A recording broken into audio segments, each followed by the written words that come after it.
আসসালামু আলাইকুম ওরহমতুল্লাহি ওবরকাতুহু। আলহামদুলিল্লাহ রবিল আলমিন ওসলাত ওসালাম আলা নবীল আমিন ওয়ালা আলিহি ওয়াসহাবিহি আজমাইন।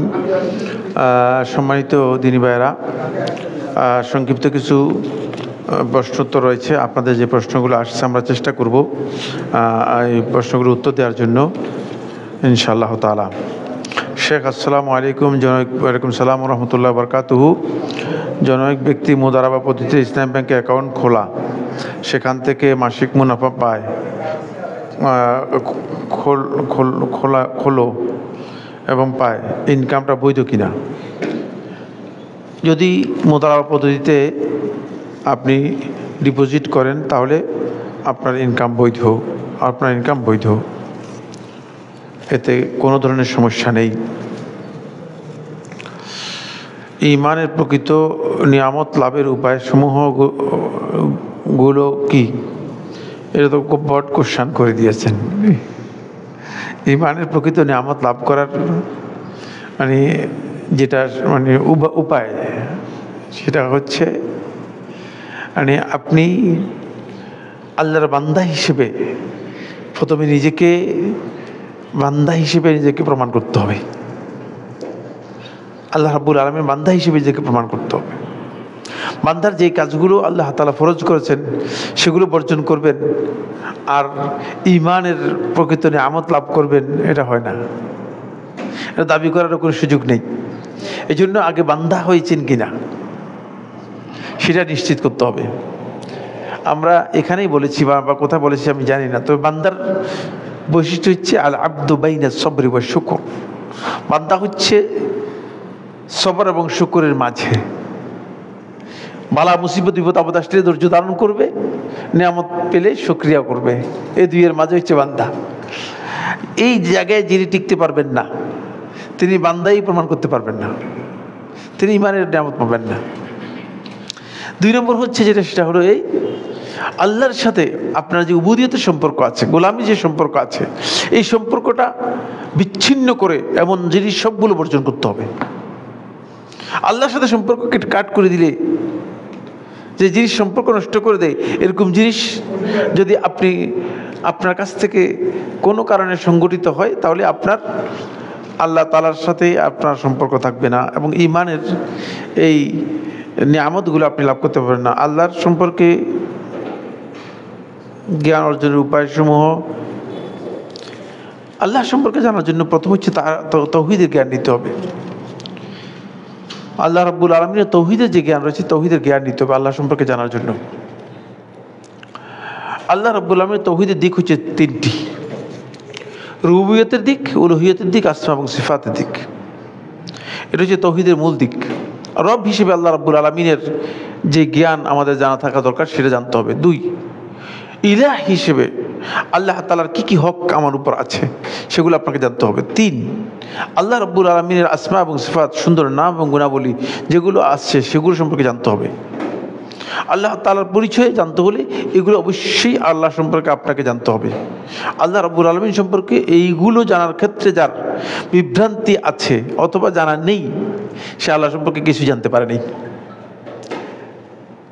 আপনি দেখেন আল্লাহ রাব্বুল আলামিনের একটা বৈশিষ্ট্য সম্পর্কে আমাদেরকে আলোচনাও হয় না, আল্লাহ তাআলা আসমা সিফাত সম্পর্কে আলোচনা নাই বললেই চলে। এমনকি আলেমদের মধ্যেও অসংখ্য আলেম রয়েছে তারা তাওহীদের জ্ঞানই রাখে না। তাওহীদ কি জিনিস জ্ঞানই রাখে না, তাওহীদের জ্ঞানই রাখে না। ওরা তাওহীদের জ্ঞান যদি কোনো ব্যক্তি না থাকে, তিনি আল্লাহ তাআলার পরিচয় পাবে কোত্থেকে? আল্লাহ তাআলার পরিচয় লাভ করতে পারবে না। বেশিরভাগ লোক আমাদের দেশে তাওহীদের জ্ঞান রাখে না, কারণ তাওহীদের জ্ঞান যে ব্যক্তি আছে সে ব্যক্তি তাবিজের ব্যবসা করতে পারবে কিনা? কি মনে করেন? তাওহীদের জ্ঞান যে ব্যক্তি আছে সে ব্যক্তি যে মানুষদেরকে ঝাড়ফুঁক করবে আর টাকা নিবে, এই ব্যবসা করতে পারবে কিনা? তাওহীদের জ্ঞানের সাথে সাংঘর্ষিক যত কিছু আছে সবকিছু আমাদের আলেম ওলামাদের অনেকের কাছ থেকে পাওয়া যাচ্ছে। তাওহীদের জ্ঞান না থাকার কারণে তাওহীদ সম্পর্কে বুঝে না। এই জন্য তাওহীদের প্রথম মৌলিক বিষয়গুলো জানতে হবে। তাওহীদের যে সমস্ত বইগুলো আছে এর মধ্যে সবচেয়ে নির্ভরযোগ্য, সবচেয়ে গুরুত্বপূর্ণ বই হচ্ছে শেখ মুহাম্মদ ইবনে আব্দুল ওয়াহাব রহমতুল্লাহ লেখা কিতাবুত তাওহীদ। অন্তপক্ষে একজন ইমানদার ব্যক্তি আল্লাহ তাআলার প্রকৃত পরিচয় লাভ করার জন্য কিতাবুত তাওহীদটা অবশ্যই একবার পড়তে হবে তাকে। এত মৌলিক বিষয় রয়েছে এখানে যেগুলো আপনার আমার প্রত্যেকটি ব্যক্তির জন্য জানা ফরজে আইন, অথচ খবর নেই, আমরা বেখবর অবস্থায় রয়েছি। একই প্রশ্ন আমি উত্তর দেব, এই ধরনের মানে কাল্পনিক অথবা বায়বীয় প্রশ্নের উত্তর আমি দিই না। পরকাল সম্পর্কে আমরা গাফেল, উদাসীন, এর থেকে পরিত্রাণের উপায় উপদেশ দিলে উপকৃত হব, জাহান্নাম থেকে বাঁচার উপায় কি? একই কথাই, একই প্রশ্ন, আমি এই সমস্ত প্রশ্নের উত্তর দিই না। পরকাল সম্পর্কে গাফেল হওয়াটা যে বেঈমানের লক্ষণ। আল্লাহ তাআলা ঈমানদার মুত্তাকিদের পরিচয় করে দিয়েছে, ওয়াবিল আখিরাতি হুম ইউকিনুন। আখিরাতের প্রতি আপনার ঈমানটা হতে হবে একেবারেই ইয়াকিনের পর্যায়ের, যেখানে সামান্যতম মানে নট এ সিঙ্গেল পার্সেন্ট, মানে 1% সন্দেহ থাকলেও ঈমান হবে না। সন্দেহের কোনো জায়গায় নেই। আখিরাতের প্রতি আপনার ঈমানটা এটা হতে হবে, এভাবে হতে হবে। যেমন আপনি ঈমান রাখেন আগুনের মধ্যে হাত দিলে কি মানে পুড়বে কি পুড়বে না? হ্যাঁ, এখন যদি আমরা 10-12 জন কি বলছি, ভাই পুড়বে না, হাত দেন, আপনার হাতটা দেন, দিবেন তো? আমরা 10 জন নয়, 20 জন নয়, 30 জন নয়, এই মসজিদের সমস্ত মুসল্লি বললেও না হুজুর আমি দিব না। এই ইয়াকিন আখিরাতের প্রতি আপনার আসতে হবে। আমি আপনি আল্লাহ রাব্বুল আলামিনের সামনে আমি দাঁড়াতে হবে। এই ইয়াকিনের পর্যায়ে আমাদের অধিকাংশ লোক আসে নাই। আখিরাতের ব্যাপারে আমরা এখনো ধারণার মধ্যে আছি, এখনো স্বপ্নের মধ্যে আছি। রাত্রে যেমন স্বপ্নে দেখলে আপনি হঠাৎ করে ঘুমানোর পর দেখেন যে আপনি আমেরিকাতে ঘুরতেছেন, ওই ঠিক আপনি এখন আখিরাতের ব্যাপারে আপনার এই অবস্থার মধ্যে আছেন। ইয়াকিনের পর্যায়ে আসতে হবে আপনাকে। উদাসীনতা ওই ব্যক্তি তো আসবে যার ঈমান সত্যিকার পরিপূর্ণতা আসেনি। আল্লাহ তাআলা যে কথাগুলো বলেছেন সেগুলোর প্রতি দৃঢ় বিশ্বাস, দৃঢ় প্রত্যয় জন্মায়নি, এখনো সন্দেহ সংশয়ের মাঝে আছেন, ইলমের পর্যায়ে আসেনি। দ্বিতীয় নম্বর হচ্ছে জান্নাত এবং জাহান্নাম সম্পর্কে রেগুলার নিজের অন্তরের মধ্যে জান্নাত এবং জাহান্নামের কথা স্মরণ রাখতে হবে। আপনি আল্লাহ তাআলা জিকির করবেন, অনেকে জিকির করে আল্লাহ তাআলার, শুধু আল্লাহ আল্লাহ জিকির নয়, আপনি জান্নাত জাহান্নামের বিষয়গুলো আলোচনা আনতে হবে। এগুলো সম্পর্কে আপনার মধ্যে আসতে হবে, মানে এগুলোর কথা আলোচনা হতে হবে। জান্নাতের কথা আলোচনা হওয়ার পর আপনার অন্তরের মধ্যে কি অবস্থান তৈরি হয়, যদি আপনার অন্তরের মধ্যে তৈরি হয় যে আমি যদি জান্নাতি হতাম, জান্নাতি হওয়ার জন্য যদি আমি কাজ করতাম, তাহলে বুঝতে হবে যে আপনার অন্তরের মধ্যে ঈমান ঢুকছে এখন। আর যদি কিচ্ছু ফিলিং না আসে, এমনি ঈমান আসলে ঢুকে নেই, এমনি চলছে আর কি, মসজিদে 5 ওয়াক্ত নামাজ পড়লেও কোনো লাভ হবে না, পড়তেছে আর কি মুসল্লি, ঈমান আসলে ভিতরে ঢুকে নেই।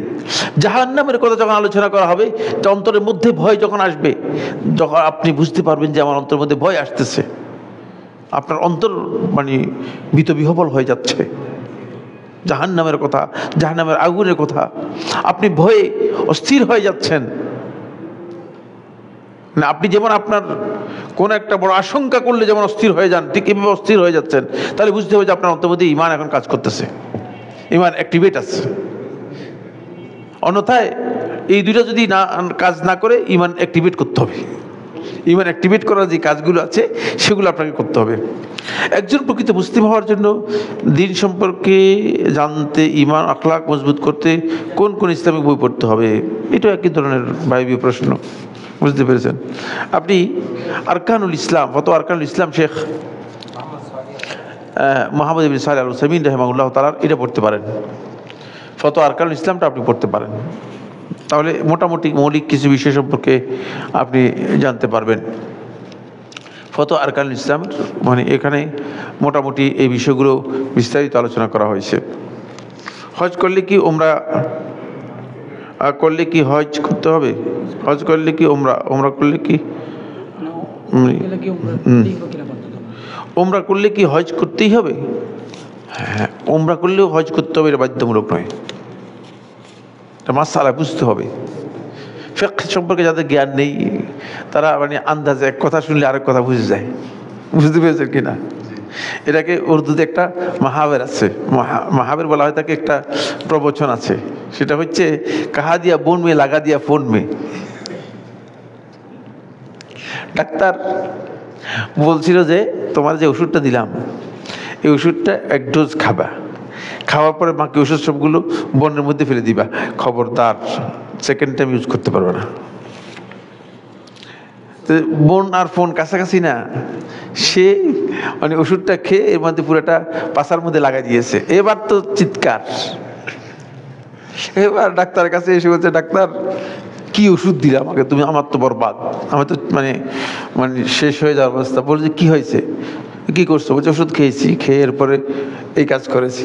বলছে বিয়া কাহা দিয়া বোন মে লাগা দিয়া ফোন মে।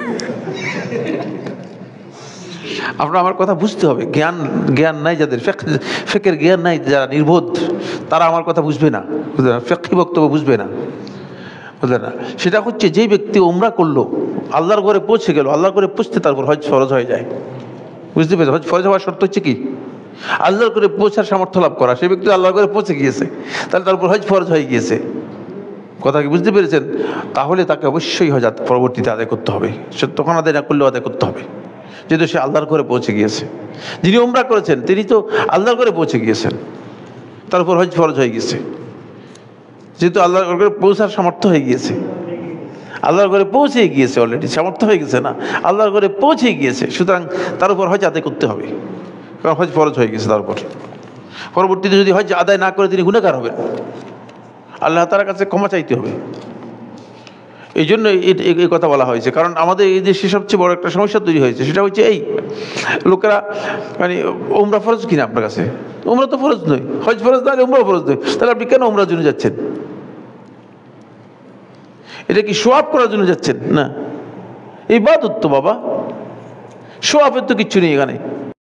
সুতরাং আপনি চুপ থাকেন, আপনার টাকা নেই, আল্লাহ তাআলা যেটা আপনার উপর জোর করে আল্লাহকে মানে বলে আল্লাহ ফরজ করেন নাই, কেন টাকা জমাই এরপরে ফরজ করবেন, কে দরকার নেই, আল্লাহ তাআলা বলেন নেই, কিয়ামতের দিন জিজ্ঞেস করবেন না আপনাকে। জোর করে কোনো ইবাদতের বিষয় নেই। তাবলীগ জামাতের ভাইরা যে এক চিল্লা, দুই চিল্লা, তিন চিল্লা, তারপরে 3 দিনের আরেকটা জীবন চিল্লা, তো আপনি শুনেন নেই মনে হয়। যিনি প্রশ্ন করেছেন তার মাথার মধ্যে মনে হয় এটা নেই, জীবন চিল্লাও একটা আছে, বুঝতে পেরেছেন? 3 দিনের জন্য আল্লাহ রাস্তায় বের হয়ে দাওয়াতের কাজের, এটা কি সুন্নাহ? এটা সুন্নাহর সাথে সামান্যতম কোনো সম্পর্ক নেই। এই আমলটি পরিপূর্ণ বেদাতি আমল, এই আমলটি পরিপূর্ণরূপে বেদাতি আমল। এর ইসলামী শরিয়ার সামান্যতম কোনো ভিত্তি নেই, এবং এটা মন গড়া আবিষ্কার করেছে। ইবাদতের মধ্যে মন গড়া কোনো পদ্ধতি ইবাদত হতে পারে না। আপনারা নিশ্চয়ই জানেন যে ইবাদতের জন্য দলিল থাকতে হবে। সাহাবায়ে কেরাম দাওয়াতি কাজ করেছেন কি করেন নাই? সাহাবীদের পরে তাবিরা দাওয়াতি কাজ করেছেন করেন নাই? তাবিদের পরবর্তী তাবিন যারা ছিলেন দাওয়াতি কাজ করেছেন, নাহলে তো ইসলামে আমরা পেতাম না। দাওয়াতি কাজ সেভাবেই হয়েছে। সুতরাং দাওয়াতের মানহাজ, দাওয়াতের পদ্ধতি, দাওয়াতের সিস্টেম ঠিক ওই পদ্ধতিতেই আমাদেরকে আসতে হবে, ওই পদ্ধতির মাধ্যমেই আসতে হবে।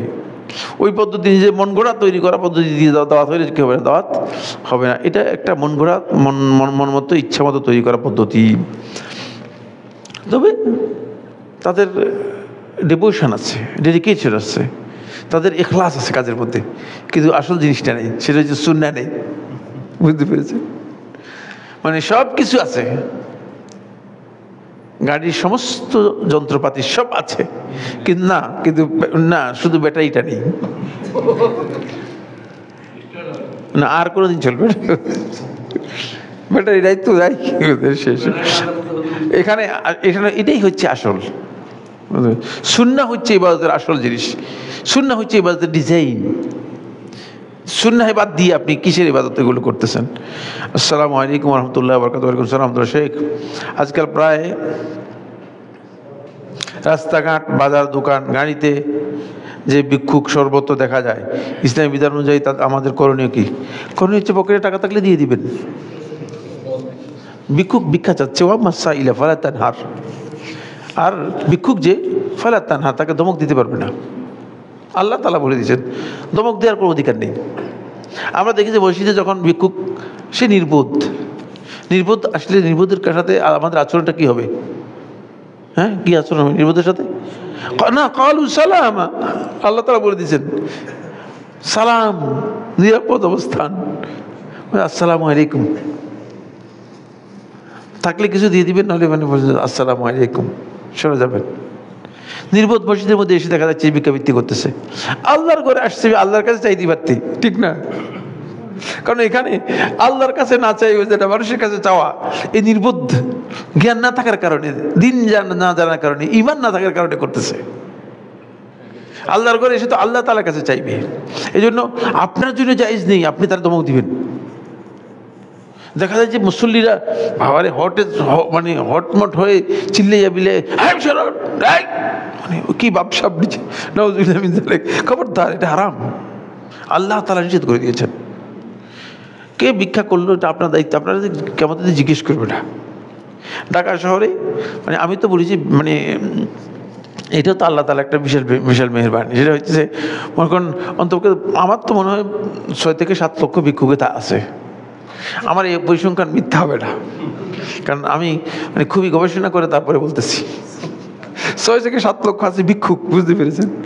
তো এখন এদের জীবনযাপন এইটা পদ্ধতিদের ব্যবসা, তো এই কারণ এখন তারা চাইবেই। এখন আপনি কিছু করতে পারবেন না, আপনি যদি আপনার কাছে থাকে দিবেন, না থাকলে দিবেন না, ছেড়ে যাবেন। যদি কেউ আল্লাহর ওয়াস্তে বলে চায় তাহলে দিতে পারেন, নাও দিতে পারেন। কিন্তু যদি কেউ বলে আল্লাহর দোহাই দিয়ে বলছি, আল্লাহর কসম দিয়ে বলছি, তাহলে ভিক্ষা দেওয়াটা ওয়াজিব হয়ে যাবে। দুইটার মধ্যে মাসলার মধ্যে পার্থক্য রয়েছে, বুঝতে পেরেছেন না বুঝতে পারেন নাই? শেখুল ইসলাম মোহাম্মদ আব্দুল ওয়াহাব রহমতুল্লাহ কিতাব তাওহীদের শেষের দিকে এই মাসআলা আলোচনা করেছেন। হাজা